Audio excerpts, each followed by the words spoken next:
Amin, haleluya. Shalom. Puji Tuhan, kita bersyukur kepada Allah. Pada hari ini kita masih ada sebagaimana adanya kita karena kasih karunia Tuhan yang tetap berlangsung. Hari ini mari saya mengajak kita merenungkan firman Tuhan dengan tema hidup seirama dengan Tuhan. Hidup seirama dengan Tuhan. Pujian-pujian yang kita naikkan karena seirama dengan pemain musik, maka pujian kita menjadi enak. Jika apa yang kita nyanyikan, kemudian dengan musik yang dialunkan, tapi tidak seirama, maka tentunya menjadi sumbang dan tidak enak didengar. Demikian pun kehidupan yang kita jalani hari lepas hari, apa yang Tuhan tetapkan dalam hidup saya, apa yang Tuhan tetapkan dalam hidup saudara, apakah perjalanan hidup kita sejalan, searah, setujuan, seirama dengan yang Tuhan kehendaki. Nah, Bapak Ibu Saudara kekasih Tuhan, mari kita merenungkan firman Tuhan. Kita akan membaca selanjutnya. Boleh dibantu? Mungkin baterainya boleh diganti. Dari hari Jumat nggak jalan. Oke.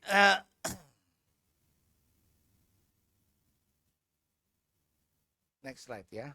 Baik, Yesaya pasal 55 ayat 8 dan 9, sesuatu yang sudah pernah kita baca dan kita akan bacanya kembali bersama-sama. Firman Allah berkata demikian 2, 3. Sebab rancanganku bukanlah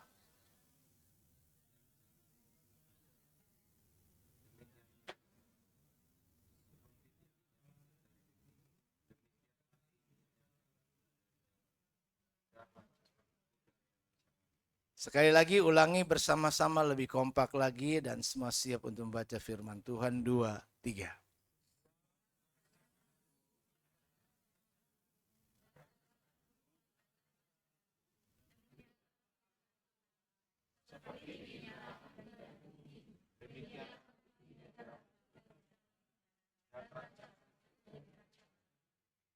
Nah, Bapak Ibu Saudara kekasih Tuhan, ketika Tuhan menyatakan firman ini kepada umatnya, kepada kita sekalian melalui Yesaya, sebab rancanganku bukanlah rancanganmu dan jalanmu bukanlah jalanku, demikianlah firman Tuhan. Artinya itulah yang dikatakan oleh Tuhan. Maka ketika Tuhan berkata selanjutnya, bagaimana jarak jauhnya itu, bagaimana perbedaannya itu, maka setinggi langit dari bumi. Wow, itu sangat-sangat jauh sekali dari harapan Tuhan. Nah, hidup seirama dengan sesama yang kita jalani saja, itu sudah kelihatan dan dapat berinteraksi, itu sudah begitu sulit sekali. Pasangan saja, untuk seirama dengan pasangan itu sulit sekali. Orang tua dengan anak supaya bisa hidup seirama juga menjadi sulit sekali. Sesama kita anggota jemaat Tuhan di GB Gunung Sari untuk juga bisa hidup seirama itu juga susah sekali. Untuk hidup seirama dengan yang kelihatan, yang bisa berinteraksi, yang bisa bertanya jawab, yang bisa kita bicara secara langsung, itu pun sulit sekali. Dan betapa seringkali kita frustrasi, putus asa, kita tidak punya kemampuan untuk dapat seirama dengan Tuhan yang tidak kelihatan, yang kadang kalau kita berkata kepadanya nggak langsung kita dengar secara audible, yang dapat kita dengar secara telinga.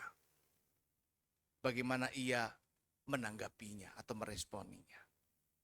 Nah, seirama itu bukanlah perkara yang mudah terhadap Tuhan. Nah, pengertian dari seirama yang saya maksudkan di sini adalah gerakan berturut-turut secara teratur. Artinya ketika bicara seirama, itu bukan sekali-sekali, bukan sewaktu-waktu, tetapi setiap saat, setiap gerak hidup kita itu seirama. Karena seirama berarti gerakan berturut-turut secara teratur. Enggak hari ini kita nyambung sama Tuhan, besok kita nggak nyambung lagi. Enggak sekarang di gereja kita nyambung, pulang gereja kita nggak nyambung lagi sama Tuhan. Nah, seirama itu satu gerakan, tidak ada gerakan yang kelihatan berbeda. Kita lihat bagaimana terlatihnya sebuah pasukan yang sudah sedemikian rupa ketika dia berjalan, bergerak, langkah mereka dari kaki yang sekian banyak itu kelihatan cuma satu langkah. Kenapa? Karena mereka bisa seirama. Satu gerakan yang terjadi berturut-turut secara teratur. Orang-orang hanya akan bisa melihat bahwa hidup kita dengan hidup Allah itu sama. Nah, hidup seirama dengan Tuhan berarti menyatukan gerakan kehidupan saya, gerakan kehidupan saudara itu dengan Tuhan agar bisa sejalan. Kalau saya jalan ke sini, maka saudara juga jalan ke sini. Kalau saya jalan ke sana, maka saudara jalan ke sana. Tidak saya jalan ke sini dan saudara jalan ke sana. Tidak saya maju dan saudara mundur. Itu sejalan. Searah. Apa yang kita mau capai sama-sama dengan apa yang Tuhan mau capai. Setujuan. Final destinasinya, tujuan akhir yang kita mau capai, itu juga sama. Target kita sama. Sasaran kita sama. Goalnya kita itu, gawangnya yang kita lihat itu sama. Di situ, ya di situ. Enggak yang satu lihat di situ, yang satu ngelihat di sana. Sehingga gerakan kita akan berbeda untuk mencapai sasaran hidup. Maka itu yang seharusnya saya maksudkan. Bagaimana hari ini kita kembali merefresh, menyegarkan apa yang dikatakan firman Tuhan. Nah tentunya banyak orang Kristen, next slide, ya, mengaku Kristen tapi tidak berperilaku sebagai orang Kristen. Karena pemahaman kekristenan mereka yang mereka sandang itu hanyalah sebatas cuma agamawi. Sebagai cuma label saja, bukan identitas jati diri, kepribadian ataupun karakter yang ada di dalamnya. Jadi saya Kristen ataukah saya cuma label Kristen, saya berKTP Kristen, saya beragama Kristen. Apakah saya Kristen, saya berperilaku sebagai Kristen, atau saya cuma sebagai orang Kristen? Menjadi Kristen itu identik sama dengan menjadi pengikut Kristus. Karena pada waktu lalu pertama-tama orang-orang yang mengikuti Kristus, yang mengikuti ajaran Kristus, ajaran Yesus disebut sebagai jalan kebenaran, jalan benar, maka itulah yang disebut Kristen kelompok itu. Dan itu pertama kali kata Kristen disebutkan di kota Antiokhia. Di kota Antiokhia lah pertama kali orang-orang yang percaya mengikuti Yesus, mengikuti ajarannya disebut sebagai orang-orang Kristen. Jadi Kristen bukanlah agama. Kristen adalah sebuah sebutan, identitas, pengenal bagi orang-orang yang memang mengikuti jalan Tuhan. Menjadi pengikut Kristus artinya kita ini dengan sengaja, sadar, merelakan, memberi hidup, memberi diri untuk mengikuti bukan cuma ajaran firman yang diajarkan, doktrin yang diajarkan, tetapi kita meniru dan berusaha untuk menghidupi cara-cara Yesus bagaimana dia hidup.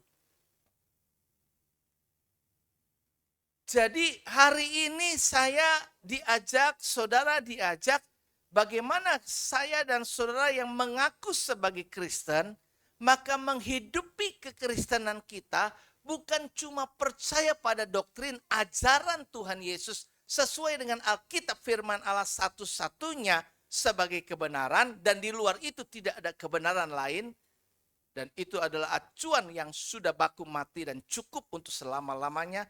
Tidak ada buku lain di luar daripada itu yang bisa menjadi tambahan. Hanya pelengkap, hanya untuk bisa membuat kita lebih mudah mengerti Alkitab, ya boleh. Tetapi untuk menggantikan Alkitab, dengan kata lain bertentangan dengan Alkitab, itu bukan firman Allah. Dan itu menjadi pegangan kehidupan kita. Tetapi ajaran itu perlu kita hidupi. Ajaran itu perlu kita praktekkan. Dan apa yang diceritakan oleh Alkitab dari kisah kehidupan Yesus sejak dia lahir sampai kepada matinya, sampai kepada bangkitnya, itu menjadi idola kita. Itu menjadi satu kiblat kita. Kadang-kadang orang, kemarin saya terjebak macet karena melewati daripada Sunter. Walau sudah larut malam, jam 11 malam, setelah usai dari perayaan PGPI dari Kelapa Gading, dan itu sangat melelahkan. Secara kondisi saya berkata saya nggak kuat lagi untuk nyetir. Tetapi saya harus mengantar 2 cici saya yang ikut. Masih harus pergi ke Green Garden dan satu lagi ke Puri sebelum saya pulang. Dalam hati kalau boleh saya kirim aja mereka pakai Grab, tapi rasanya nggak sopan. Jadi saya berusaha melek. Saya berusaha untuk bertahan. Nah, kenapa ternyata itu macet total? Di samping perbaikan jalan yang sedang berlangsung, tapi rupanya ada pembubaran orang-orang yang ikut konser di JIS.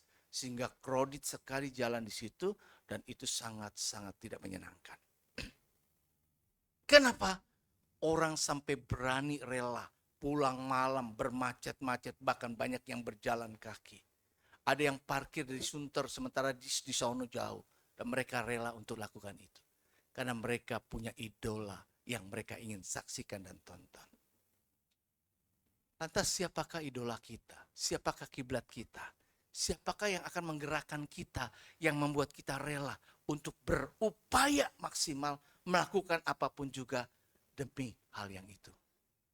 Apakah kita juga rela untuk demi ketemu Tuhan di tempat ini dan beribadah kepadanya, kita korbankan segalanya dari banyak hal yang lain? Kita menyandang Kristen, tapi Tuhan berkata, sejauh langit dari bumi, masih terlalu jauh. Semua itu yang kita kerjakan. Sebagai orang Kristen adalah public figure. Orang-orang akan melihat Kristen itu kayak apa.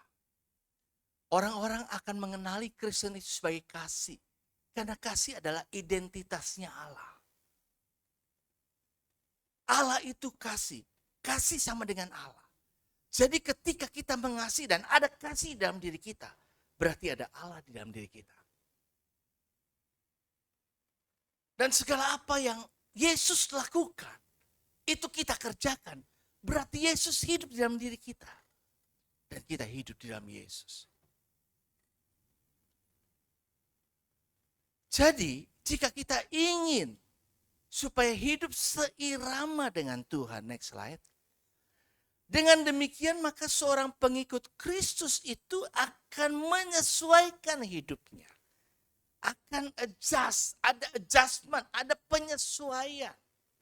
Kalau ada kenaikan harga BBM, maka akan ada penyesuaian harga sembako. Harga-harga lainnya. Ada rentetan yang terjadi sebab akibat dari sesuatu. Jadi jika saya sebabnya mau ikut Tuhan, maka gaya hidup saya akan saya sesuaikan agar mirip serupa dengan gambarannya. Kita nggak cuma nyanyi, tetapi kita belajar sama-sama. Kita belum mencapainya kata Rasul Paulus, tapi kita berusaha untuk bisa mencapainya. Kita belum sempurna, namun kita akan berusaha menjadi sempurna seperti Bapa.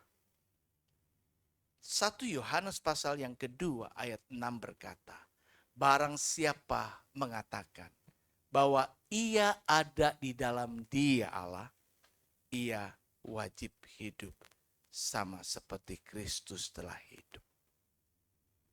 Yesus berkata sebagai model dan contoh teladan. Apa yang aku katakan kepadamu tidak aku katakan dari diriku sendiri. Tapi Bapa yang berkata-kata dalam aku dan itu yang kuucapkan. Apa yang aku lakukan itu aku lihat dari Bapa dan itu yang aku kerjakan. Pekerjaanku ada banyak, bukan makan dan minum, tapi melakukan pekerjaan Allah. Apa yang diperintahkan Tuhan untuk dikerjakan. Jadi Yesus menjadi kiblat hidup di mana hidupnya fokus. Bahwa dia sadar, aku dipanggil, aku hadir di dunia ini untuk apa. The purpose driven life. Maka tujuan itu akan mengendalikan kita dalam perjalanan hidup kita. Jika kita mengerti tujuan hidup kita apa, maka kita akan tahu. Nah, sekarang kita sadar bahwa persoalan saya dan saudara akan sejauh tingginya langit dari bumi, itu cuma karena ini penyebabnya. Firman Tuhan jelaskan tadi di Yesaya. Coba next slide-nya. Dia bilang gini, rancanganku, rancangan Tuhan, visi Tuhan, sasaran Tuhan, tujuan Tuhan, yang Tuhan mau berbeda. Berbeda. Kenapa bisa berbeda? Karena tidak dijadikan. Tidak dijadikan. Jadi dengan sadar saya tidak menjadikan itu patokan. Saya tidak menjadikan itu pegangan. Saya tidak menjadikan itu sebagai apa yang harus menjadi model saya. Menjadi idola saya, menjadi contoh saya. Orang lebih suka nyontoh 1, 2, 3. Kemudian dia akan persoalkan dengan orang-orang itu. Dia akan contoh pendeta-pendeta, toko-toko. Bahkan tidak heran ada banyak orang di mana pendeta itu ada, dia di situ ada. Jadi menjadi Kristen ikut pendeta. Maka itu tidak heran. Banyak sekali yang seperti itu.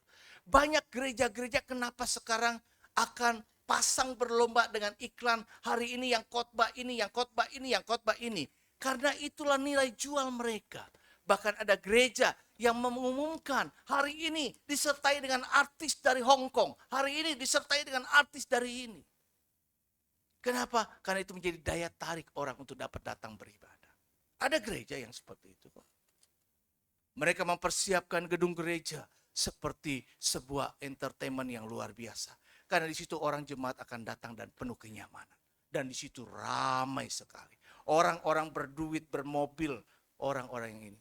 Dan mereka rela. Gereja yang kecil seperti ini. Bukanlah gereja yang diinginkan. Tidak ada orang yang ingin datang dengan mobil dan bingung, saya parkir di mana.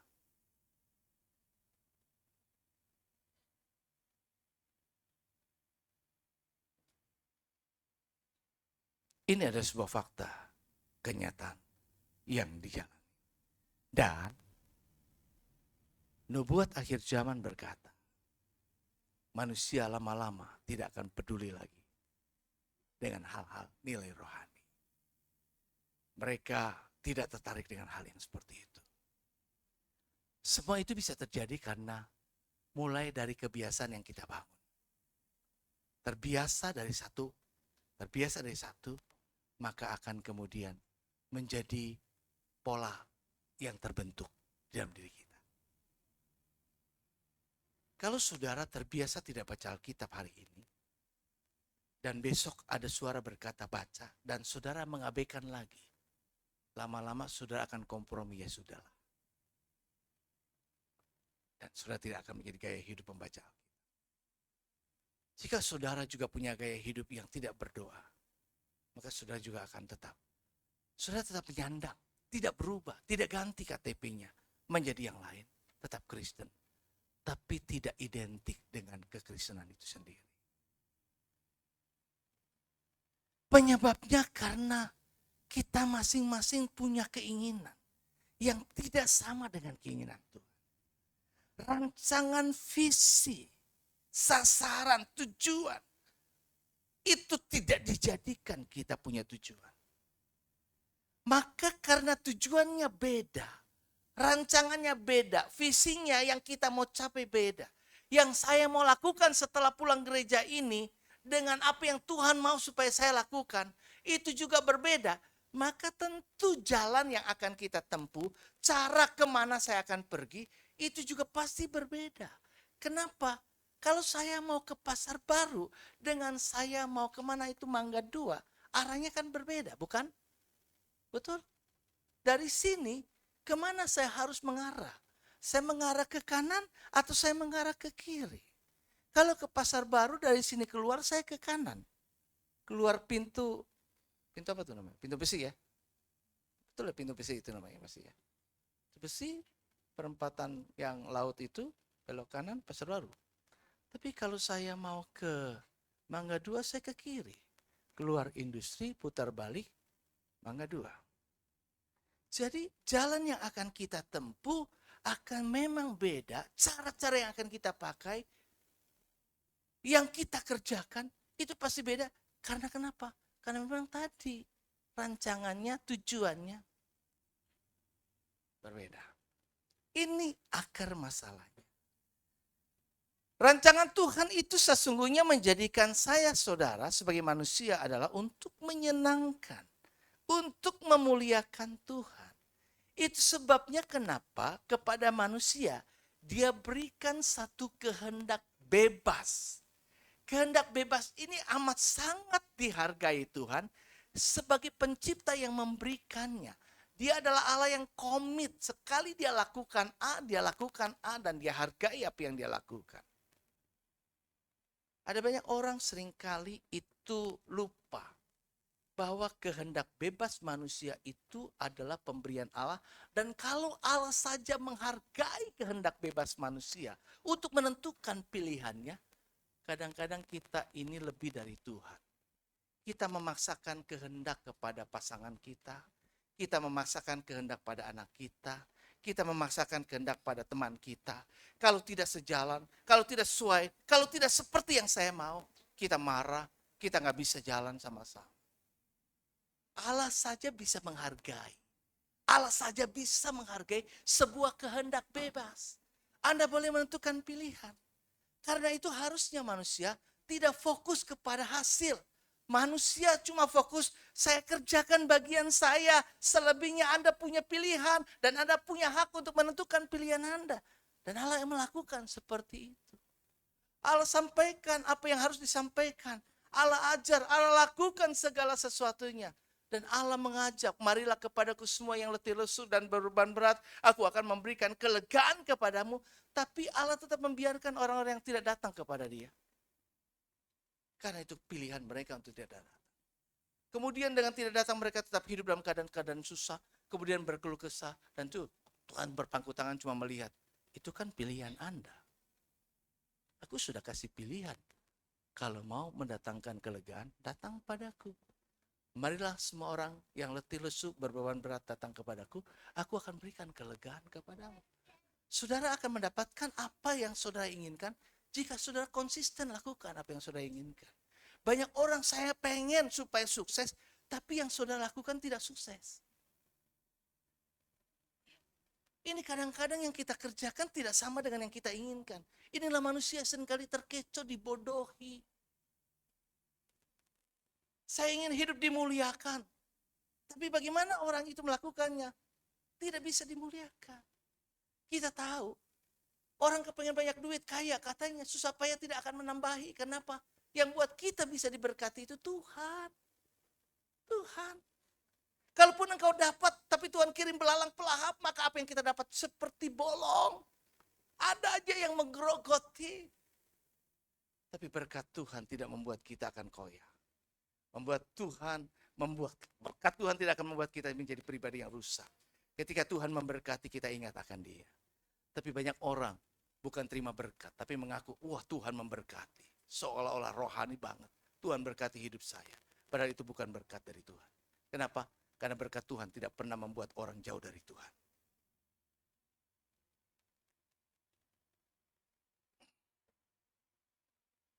Berkat Tuhan tidak akan membuat orang meninggalkan Tuhan dan melupakan Tuhan. Tetapi justru berkat-berkat yang dia kejar, cari dengan caranya sendiri, dengan jalannya sendiri, akan membuat dia mungkin tidak sejalan dengan Tuhan.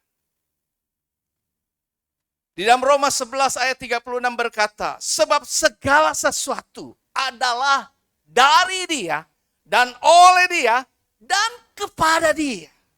Bagi Dialah kemuliaan sampai selama-lamanya. Tidak ada saat-saat tertentu saja untuk Tuhan. Tetapi bagi dialah kemuliaan selama-lamanya. Kenapa? Karena semua sumbernya dari dia, semuanya juga bisa kita dapatkan karena dia, dan semuanya juga harusnya diarahkan demi dia. Karena itu firman Tuhan lengkap. Apapun yang engkau lakukan, lakukanlah semua itu seperti untuk Tuhan dan bukan untuk manusia. Hukum tabur tuai berlaku. Ada gravitasi bumi yang berlaku, ketetapan Tuhan yang baku. Semua yang kita tabur ke atas, Allah tidak maruk mengambilnya untuk dirinya sendiri, tapi akan jatuh juga. Dan jika engkau tabur ke tempat yang tepat perbendaharaan Tuhan, maka dari perbendaharaan itu jatuh. Maka Amsal berkata, berkat di atas kepala orang yang benar bisa mencapainya. Ibrani 13 ayat 21 berkata, kiranya memperlengkapi kamu dengan segala yang baik untuk melakukan bukan kehendak saya. Segalanya diperlengkapi dengan yang baik untuk melakukan kehendaknya dan mengerjakan di dalam kita apa yang berkenan kepadanya oleh Yesus Kristus. Ujung-ujungnya UUD. Orang bilang ujung-ujungnya duit, tapi ini bukan UUD. Ujungnya adalah dia, bagi dialah apa? Kemuliaan sampai selama. Kalau hati, niat hidup kita ingin arahkan. Aku perlu sesuatu Tuhan. Perlengkapi aku dengan apa yang kau pandang baik, agar aku mampu mempermuliakan nama. Maka Tuhan akan perlengkapi dengan apa yang perlu buat kita. Kadang Tuhan baik, perlengkapi kita dengan banyak hal. Mudah-mudahan minggu depan, bukan minggu depan, 2 minggu lagi, 3 minggu lagi, saya sampaikan firman Tuhan. Tapi saya ingin satu kali saya sampaikan tanpa slide, saya ingin khotbah bebas.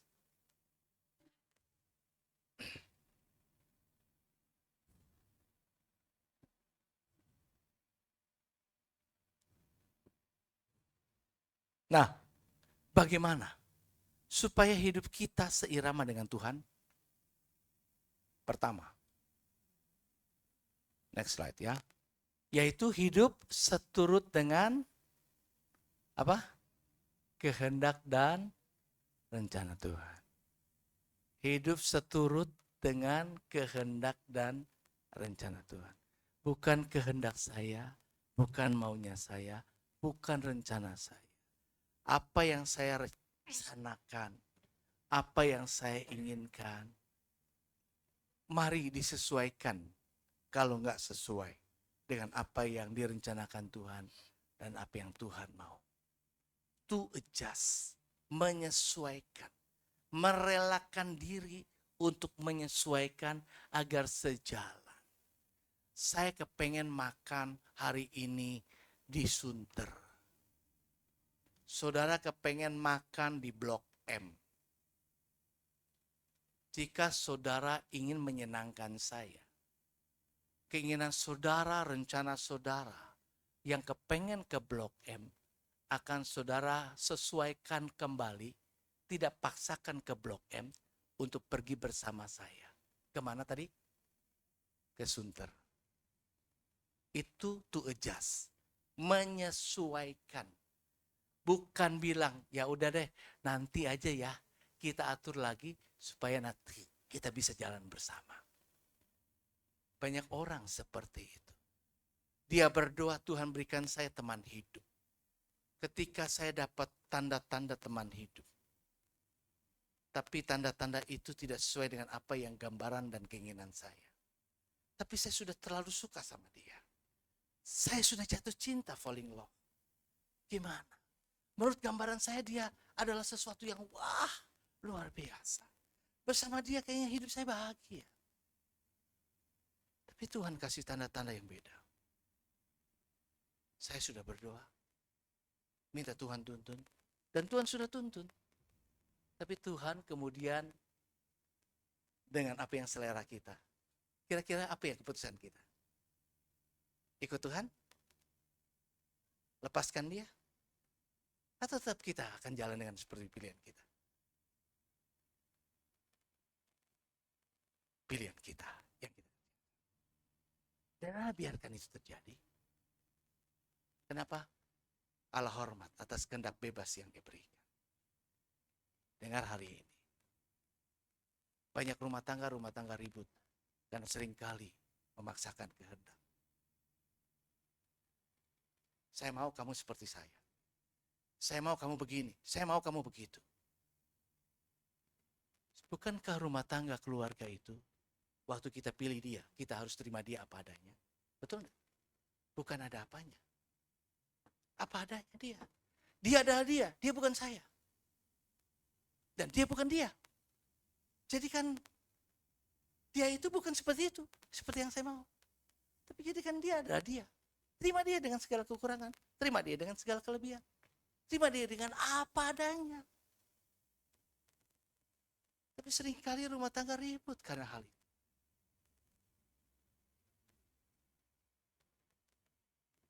Kita nggak bisa sejalan. Kenapa? Karena apa yang di benak pikiran saya dengan apa yang di benak saudara berbeda. Dan karena tidak sejalan maka kita jalannya pisah. Padahal Tuhan berkata bahwa kita ini kawan sekerjanya Allah. Orang-orang yang sama-sama punya kepercayaan dari Tuhan, tugas untuk jadi kawan sekerja, rekan partner yang ngerjainnya bukan pekerjaan kita, bukan pekerjaan saya, bukan pekerjaan kamu. Kita kerjakan sama-sama pekerjaan Dia yang mengutus aku, kata Yesus. Kita lakukan, karena itu kenakanlah dalam hidupmu bersama pikiran dan perasaan.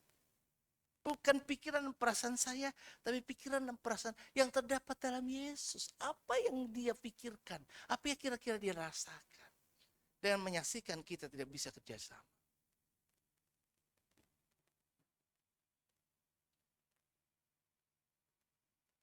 Betapa perjalanan ini harus muter jauh. Berapa usia gereja ini? Berapa banyak bangku yang semakin banyak kosong dari waktu ke waktu? Berapa banyak saudara yang hari ini datang dan besok nggak datang lagi. Besok datang dan besok tidak datang. Dan berapa saudara yang datang hari ini, besok datang, lusa datang, dan seterusnya datang. Hari ini saya hadir masih. Ketika puluhan tahun lalu saya berkomitmen doa sama Tuhan. Beri saya kesempatan sekali ke gereja ini. Selamanya saya ke gereja. Dan itu saya buktikan komitmen saya. Sampai sekarang. Saya masih di sini. Hidup seturut kehendak. Bukan berarti saya nggak punya kehendak. Bukan berarti kita tidak punya kehendak. Bukan berarti kita tidak punya rencana. Tapi mari adjust sesuai. Supaya hidupmu, hidupku sebagai orang-orang yang telah dipanggil berpadanan dengan panggilan itu. Efesus 4 ayat 1b. Kita akan belajar ini nanti lebih dalam lagi. Dan supaya kita bisa ngerti, supaya berpadanan, sama sejalan sejajar. Sama kita kerjakan. Maka penting buat kita kenal Tuhan itu secara benar. Banyak orang seringkali merasa saya sudah kenal Tuhan, tapi you nggak kenal Tuhan dengan benar. Banyak orang gak ngerti kemauan Tuhan. Atau bahkan sudah tahu maunya Tuhan apa. Tapi kita lebih memilih kemauan kita. Yuk kita belajar berempati dengan Tuhan. Mengerti, mengenakan pikiran perasaan Tuhan. Yuk berani mempercayakan hidup kepada Tuhan. Karena ketika kita mempercayakan hidup kepada Tuhan. Seperti anak mempercayakan hidupnya kepada orang tua. Dia gak pusing apa-apa. Dia nggak ribut apa-apa soal apa yang perlu dia makan dan minum. Dia nggak ribut sama orang tuanya tentang hal-hal lain. Maka dia tahu bagaimana cuma menyerahkan kepada orang tua. Hari ini saya makan apa, hari ini saya pergi kemana. Saya tetap ikut orang tua. Banyak anak yang sudah besar kemudian nggak lagi ikut orang tua. Kenapa? Dia punya kehendak yang tidak lagi sama dengan apa yang diinginkan oleh orang tua. Aku kan punya komunitas sendiri, Ma.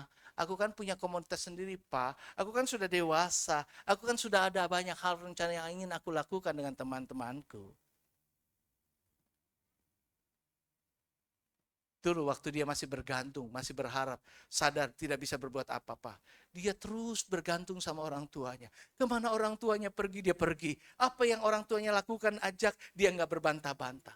Tapi setelah dia punya kemampuan sendiri, dia bisa pergi sendiri, dia punya kemauan sendiri. Maka sorry Pak, hari ini aku beda. Aku punya acara lain. Aku sudah janji dengan teman.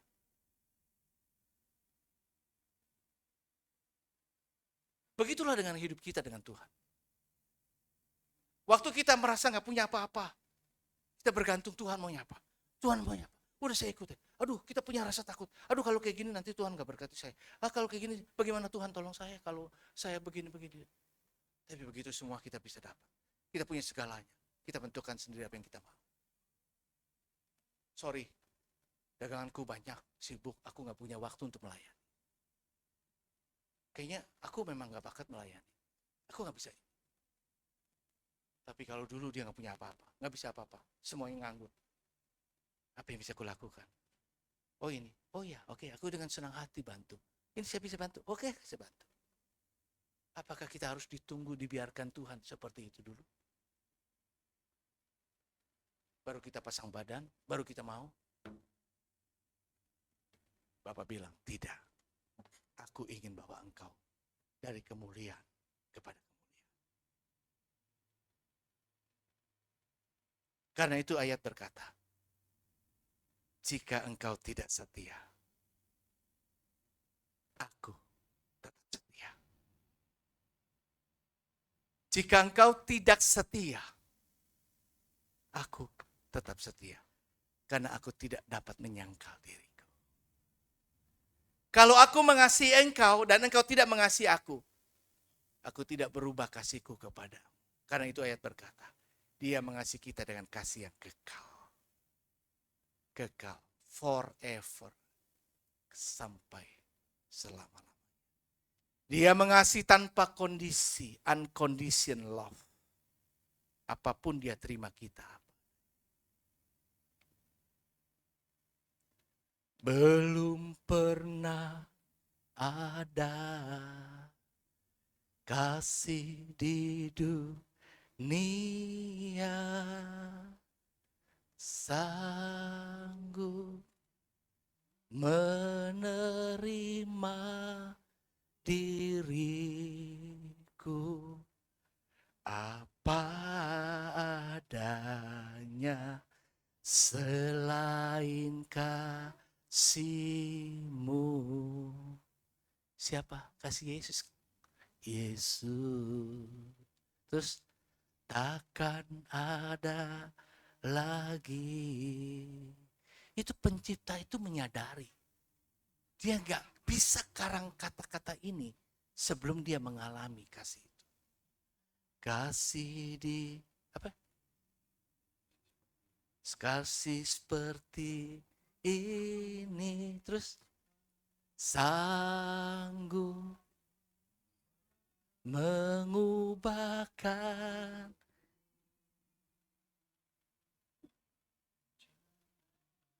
jadi baru.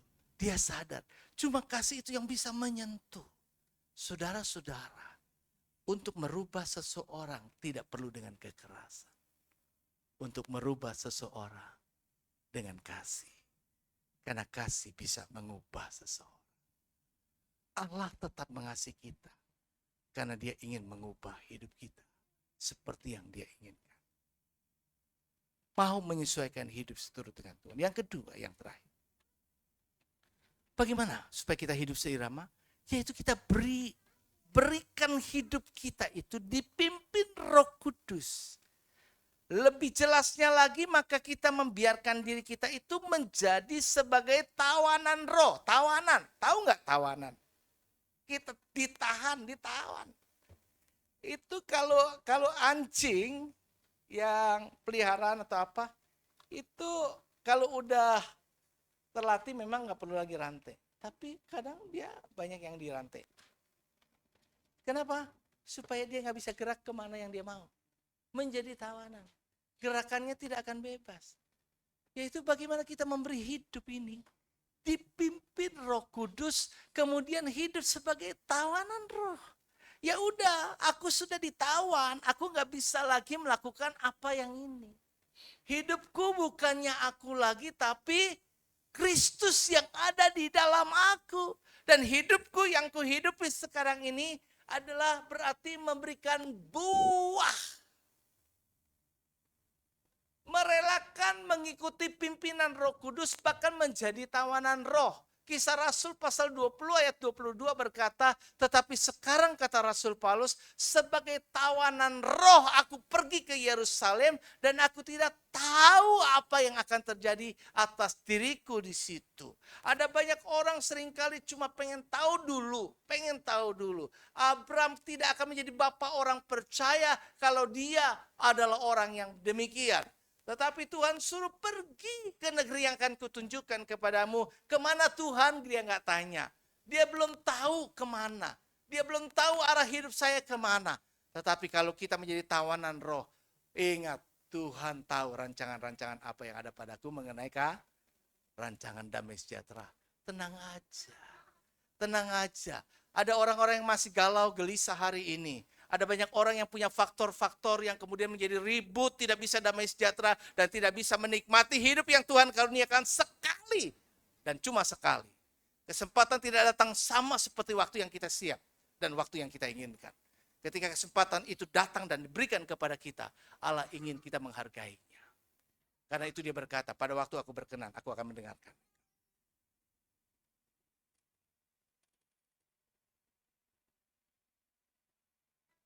Slide berikutnya. Next slide. Ya. Nah, ini yang slide terakhir. Nah, apa yang akan kita peroleh jika kita hidup seirama dengan Tuhan? Yang pertama, maka kita akan menjadi orang yang dapat bersinergi, menjadi kawan sekerja. Tadi saya sudah sampaikan. Yang kedua, maka apa yang menjadi kehendak dan rencana Tuhan itu dinyatakan. Kita akan bisa benar-benar melihat, ini loh endingnya, ini loh akhirnya. Seringkali banyak orang dalam perjalanan keluar rel dari apa yang Tuhan mau. Bapak Ibu, Alkitab banyak menceritakan tokoh dan kisah tentang terjadinya reorientasi. Sekali lagi kita diingatkan dengan Saul. Karena ketidaktaatan Saul. Karena Saul mengambil keputusan menurut logika. Karena Saul lebih takut kepada orang-orang lain yang mulai meninggalkan dia kepada rakyat. Dia takut dan lain sebagainya. Kemudian dia mulai tidak taat lagi sama Tuhan. Itu sebabnya Tuhan berkata, Saul, kalau engkau pakai logika, pilih agak, pilih yang lain, ini gemuk-gemuk, pikir buat Tuhan. Kamu pikir Tuhan itu maruk yang kayak begituan. Tuhan lebih suka kamu taat daripada semua yang kamu mau bawa buat dia. Buat Tuhan adalah, kamu dengar saya, itu berkenan buat saya. Asal kamu lakukan apa yang saya mau, itu sudah cukup.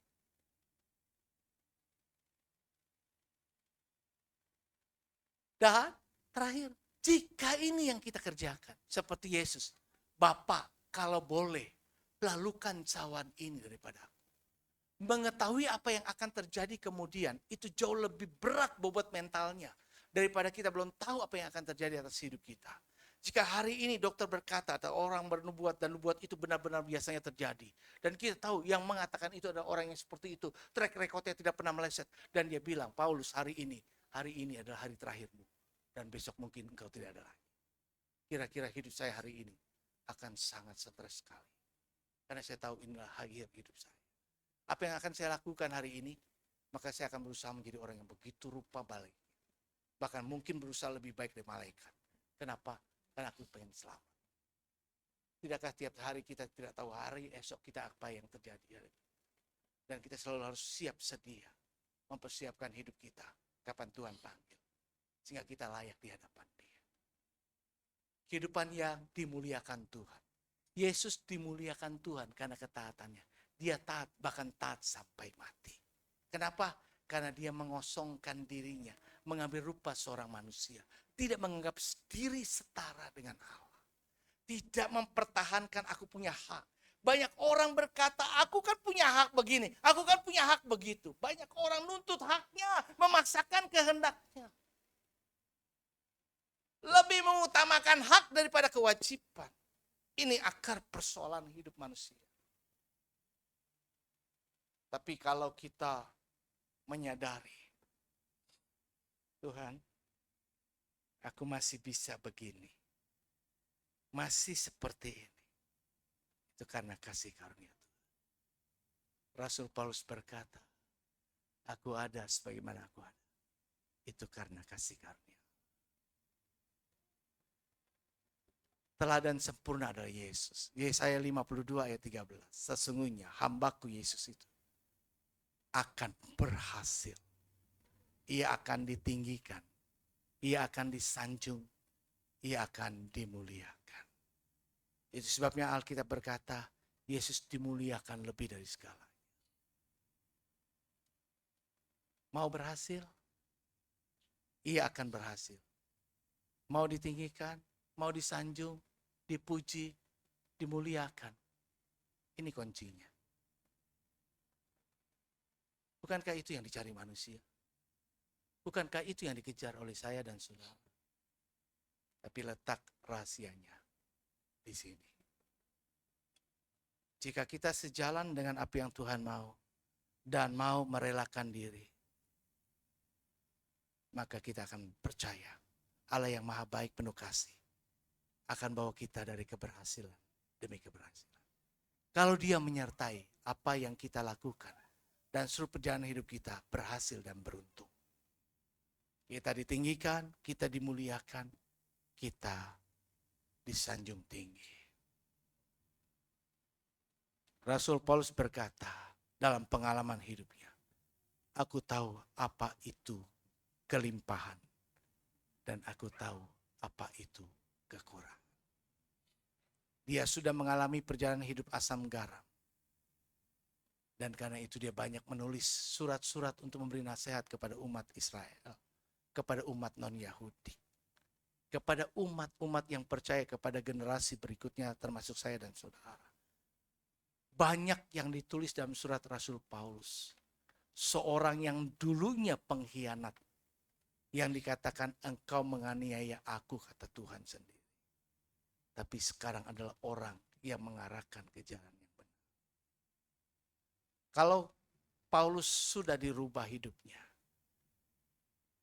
saya dan saudara bisa. Dan Tuhan ingin merubahnya. Mari kita bangkit diri. Tuhan berkati.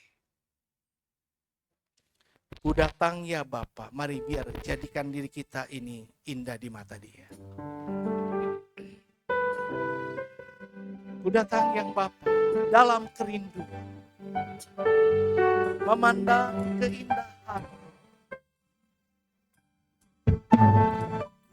Datang ya Bapa dalam kerinduan, memandang keindahan. Ku berikan segalanya, semuanya yang ada.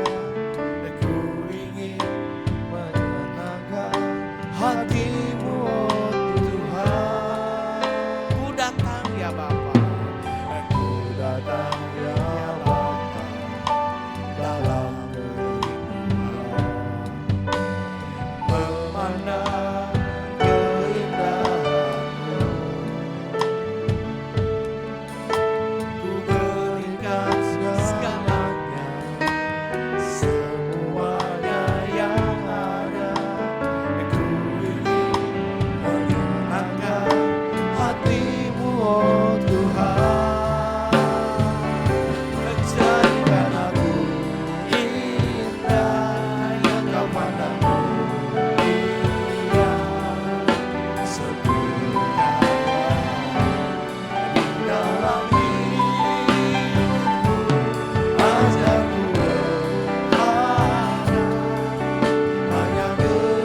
kepadamu ya Tuhan.